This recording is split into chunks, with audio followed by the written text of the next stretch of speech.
Last season, the Dallas Cowboys entered the 2018 NFL Draft with a significant need at receiver. But instead of jumping on the top WRs on the board, they stayed patient because they knew value could be found later in the draft and one of their top targets was sure to slip through the cracks. When one of their favorite players, Michael Gallup, fell to them in the third round, they pounced. A plan perfectly executed.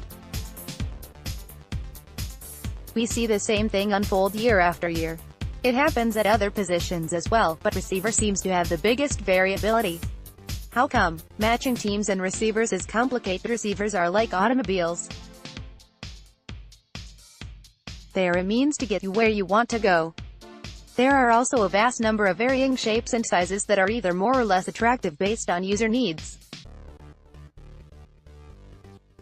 A family of 5 might appreciate the awesomeness of a Porsche 911, but it probably doesn't fit what they're looking for, so instead they opt for a Toyota SUV. Does that mean they think a Toyota is better than a 911? No, it just means they think the Toyota is better for what they need. Cost also plays a significant part. Some people prefer a debt-free life or homeownership above all else.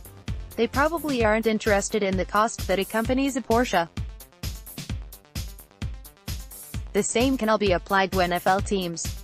Last season the Dallas Cowboys weren't interested in buying a Porsche, using a top 50 pick. It's not that they didn't like those players, it's just they valued other things greater.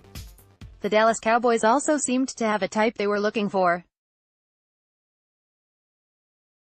Instead of going for the biggest, strongest, or fastest, Dallas was attracted to a complete, multi-dimensional player. Gallup was their SUV. Every team has different wants and needs at the receiver position. They may really like player A, but if he doesn't fit those wants and needs, he probably won't be seriously considered. That's why it's not uncommon to see a higher-rated player go after a lower-rated player. Teams are often looking for a type of receiver, one that fits their offense. Not only do different offenses command different types of receivers, but each offense has specific receiver positions that traditionally have a wide variation of skills and abilities.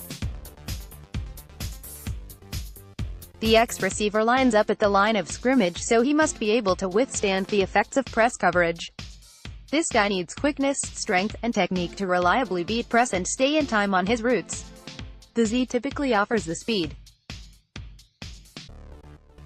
He has an added advantage by lining up off the line, so he needs to be quick enough to take advantage of that space and get into his route free and clear.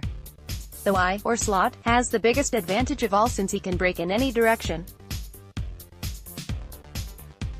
Some teams like big slots who can win contested balls by relying on body positioning and ball placement. And some teams like water bugs, little guys with next-level quickness who create separation. Each offense is different, each team is different, and each position is different, so it makes little sense to follow a draft board of the top 20 WRs when a significant chunk of them just don't fit. Advantage: Cowboys. The Dallas Cowboys were a team that took advantage of this last year, and they look like they'll do it again this year.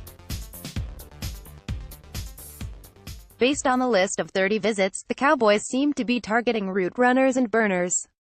They aren't being tempted by the big-bodied X receivers, but rather seem to be looking at Z and a little bit of Y. Amari Cooper affords them immense flexibility since he can proficiently play all 3 receiver positions.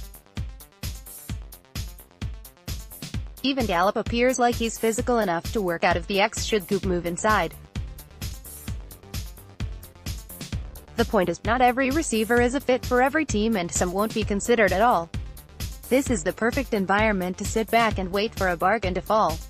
Last season the Dallas Cowboys remained patient and were rewarded with Michael Gallup. Next, 4 myths about slot receiver. Will they do the same this season? Who are you hoping will slip through the cracks?